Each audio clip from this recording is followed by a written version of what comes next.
celebrations have broken out as Israel and Hamas have agreed to a deal to pause their fighting in the Gaza Strip after 15 months of conflict that has killed tens of thousands of Palestinians and inflamed the Middle East.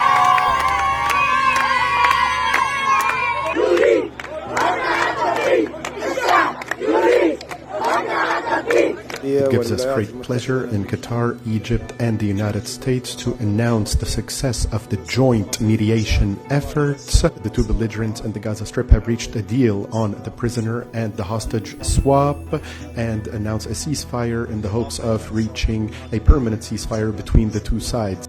The agreement follows months of on-off negotiations conducted by Egyptian and Qatari mediators with the backing of the United States, with US President Joe Biden confirmed that full and complete ceasefire in the first part of their peace accord and said he had acted as one team with incoming leader Donald Trump on January 20th, 2025.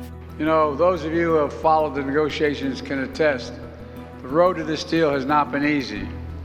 I've worked in foreign policy for decades. This is one of the toughest negotiations I've ever experienced. And we reached this point because of the pressure that Israel built on Hamas, backed by the United States. Mr. Trump had warned Hamas of hell to pay if it did not free the remaining captives before he took office, making some question who deserves credit for brokering the deal. If they're not back by the time I get into office, all hell will break out in the Middle East.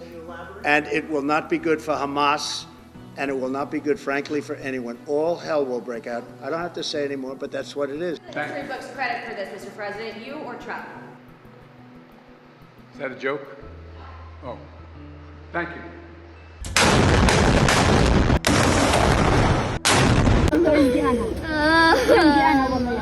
والله عندي انا بالحاضر لو شلنا على ان شاء الله حاضر تعال طيب حاضر امان لقد اشوف تعال بس بالراحه والله مجرد رحت اجيب الطحين والله رحت اجيب الطحين يا رب. Our hearts have reached our throats. We have reached a stage where we cannot move forward now. We want to conclude the exchange deal and conclude the truce agreement to save what can be saved. Each of us must wear a life jacket after this war, after these massacres, after the destruction and devastation.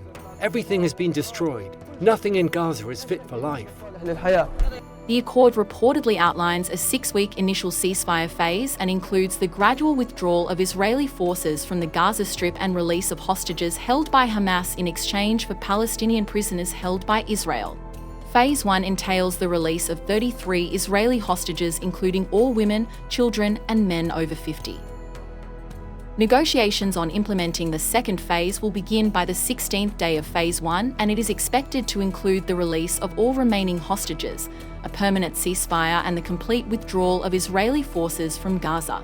The third phase is expected to address the return of all remaining dead bodies and the start of Gaza's reconstruction, supervised by Egypt, Qatar, and the United Nations. Our priority now must be to ease the tremendous suffering caused by this conflict.